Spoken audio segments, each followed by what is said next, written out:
अस्सलाम वालेकुम students. Action potential वाला टॉपिक मैंने लास्ट वीडियो में एक्सप्लेन किया है, जिसमें ये एक्शन पोटेंशियल का ग्राफ रह गया था जो मैं इस वीडियो में एक्सप्लेन करूँगी।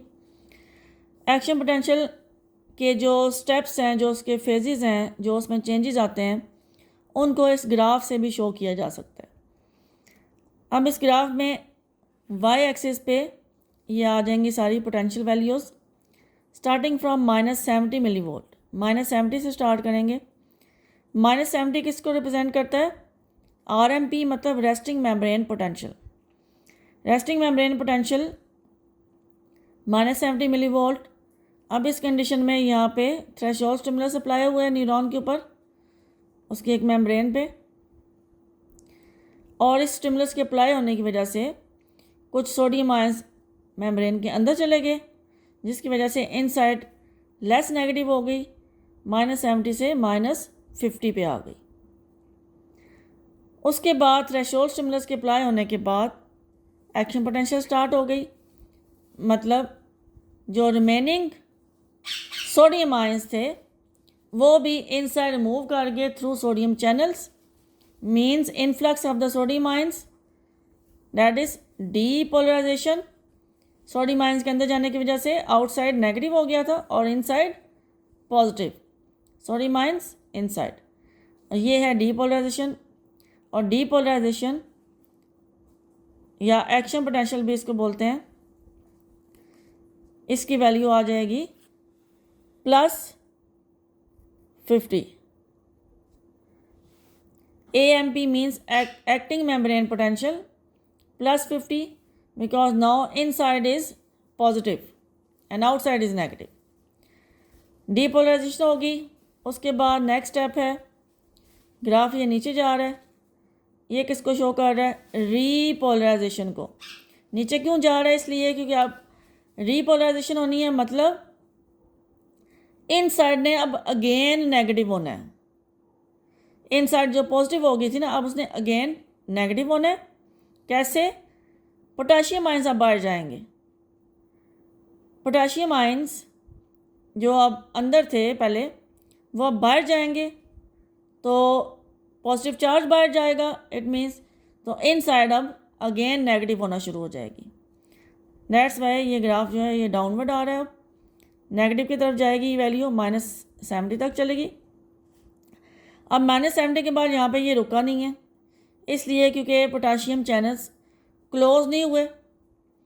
पोटाशियम चैनल्स लेट क्लोज होते हैं, so more potassium ions will move outside, so inside will become more negative than -70, तो inside will become more negative, ये -80 तक चली जाएगी inside, and this is known as hyperpolarization।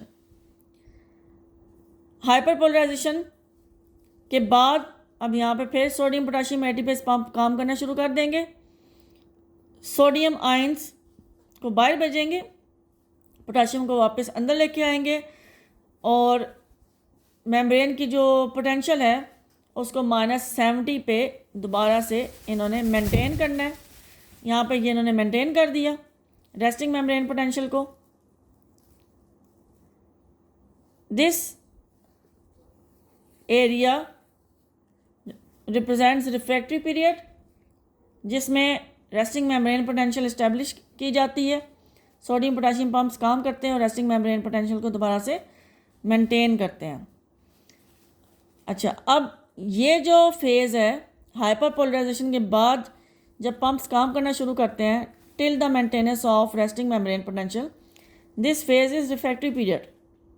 लेकिन diagram में, जो ग्राफ की डायग्राम है उसमें रिफ्रैक्टरी पीरियड यहाँ से स्टार्ट हो रहा है, यहाँ से स्टार्ट हो रहा है रिफ्रैक्टरी पीरियड।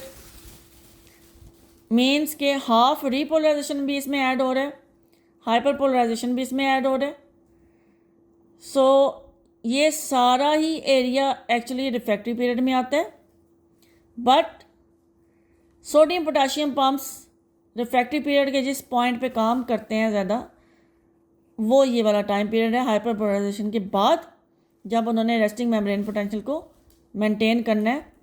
दोबारा बता रही हूँ कि रिफ्रैक्टरी पीरियड डायग्राम में रीपोलराइजेशन से लेके ये हाइपरपोलराइजेशन तक शो हो रहा है।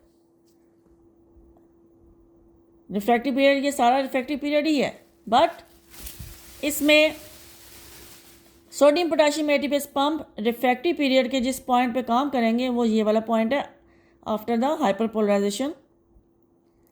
सो इसमें आपने कंफ्यूज नहीं होना, बेसिकली ये सारा रिफ्रैक्टिव पीरियड है, but sodium potassium ATPase pump क्योंकि इस पॉइंट पे काम करते हैं, दैट्स वाई इस पॉइंट को रिफ्रैक्टिव पीरियड के नाम से लिखा जाता है, लेकिन ग्राफ में ये सारा रिफ्रैक्टिव पीरियड शो होता है।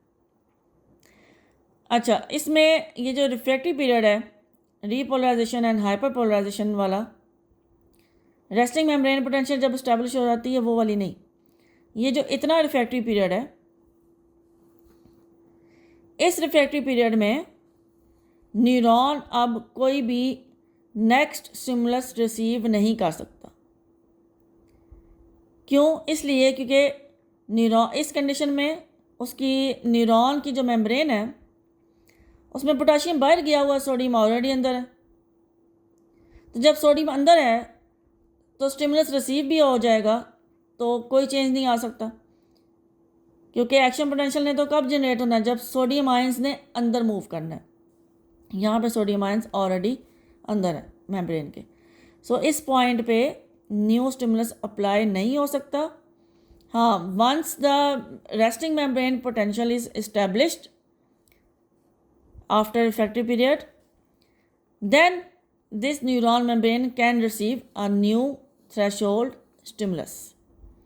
सो ये शॉर्ट क्वेश्चंस आते हैं कि एक्शन पोटेंशियल के ये जो फेजेस हैं, डीपोलराइजेशन हो गया, रीपोलराइजेशन, हाइपरपोलराइजेशन, रिफ्रैक्टिव पीरियड, इनमें से कौन सा फेज़ है जिसमें ये न्यूरॉन न्यू स्टिमुलस को रिसीव कर सकता है? सो इसमें बिल्कुल नहीं कर सकता। रीपोलराइजेशन, हाइपरपोलराइजेशन में बिल्कुल नहीं कर सकता। रेस्टिंग मेम्ब्रेन पोटेंशियल इस्टेब्लिश हो गई है तो कर सकता है, या फिर डीपोलराइजेशन में न्यू स्टिमुलस रिसीव कर सकता है, बट अगर वो न्यू स्टिमुलस बहुत ज़्यादा स्ट्रॉन्ग है तो, अदरवाइज़ नहीं, क्योंकि सोडियम चैनल्स क्लोज हो चुके हैं। अगर वो बहुत ज़्यादा स्ट्रॉन्ग है, सोडियम चैनल्स को ओपन कर सकता है, तो यहाँ पे रिसीव न्यूरॉन की जो मेम्ब्रेन है वो न्यू स्टिमुलस को रिसीव कर सकती है। इन फेजेस में बिल्कुल नहीं। Thank you.